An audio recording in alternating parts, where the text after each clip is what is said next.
Pretty amazing, Dana. I think there's some serious questions here, obviously.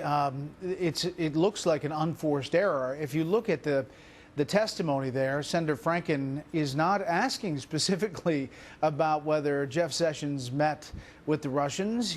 Sessions offers that up, but it is in the context of the campaign as a campaign surrogate.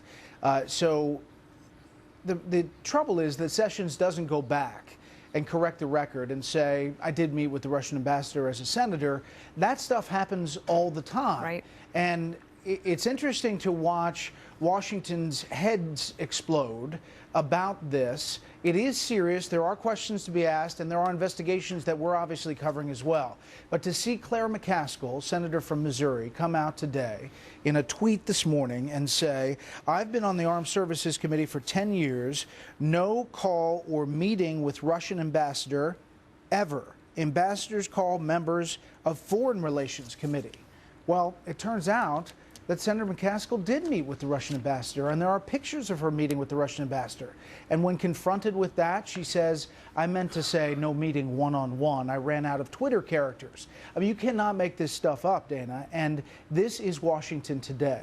I think it's not over. It was curious to me as a former staffer that, let's say that Jeff Sessions doesn't remember meeting with him, but somebody on his Senate staff arguably arranged the meeting, scheduled it, was briefing the senator before the meeting, and was in the meeting probably, who at that point wouldn't have said, oh, Senator, you might have forgotten we actually did meet with him, and they could have corrected the record very quickly. I want to take a listen to Paul Ryan, who says that the Democrats are getting way out ahead of themselves. I think Democrats are letting their hair on fire to get you to cover this story, to try and keep repeating the same story. I think they're trying to get this coverage going. There's nothing new that we have seen here. This is stuff we've been going over. And by the way, we're going to make sure that we leave no stone unturned, and that is why our intelligence committees are conducting the investigations. And that's where they should be conducted, because you have to protect your sources and methods of intelligence gathering.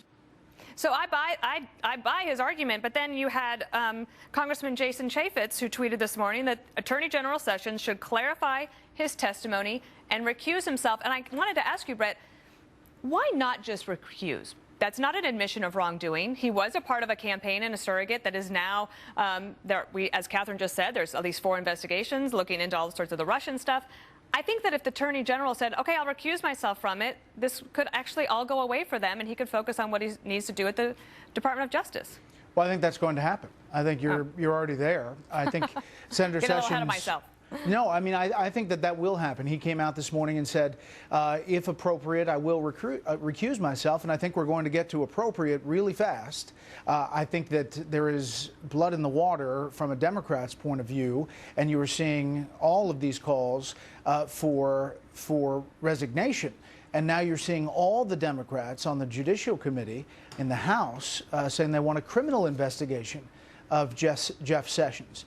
I do think that there are issues here. I'm not discounting the issues at all, and the investigations are going to continue.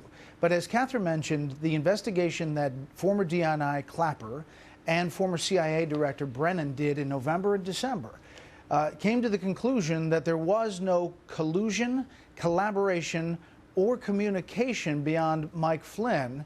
Obviously, they didn't know the meeting with Ambassador of Russia with Senator Sessions.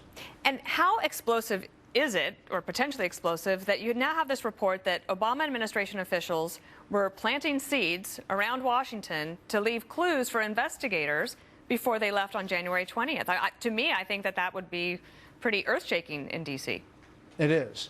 And I think there are a lot of questions about what is happening below the scenes, if you will, to possibly try to undermine this president and go after and raise serious questions about any ties with Russia, alleged ties, we should say. I don't think this is going to end anytime soon, Dana, but until we get to the end of these investigations, I think before long you may have the White House calling for an independent person, maybe like a Fred Fielding or someone who comes in and kind of shepherds this overall, short of Congress enacting a special prosecutor law. All right. Thank you, Bret. We'll see you at 6 o'clock.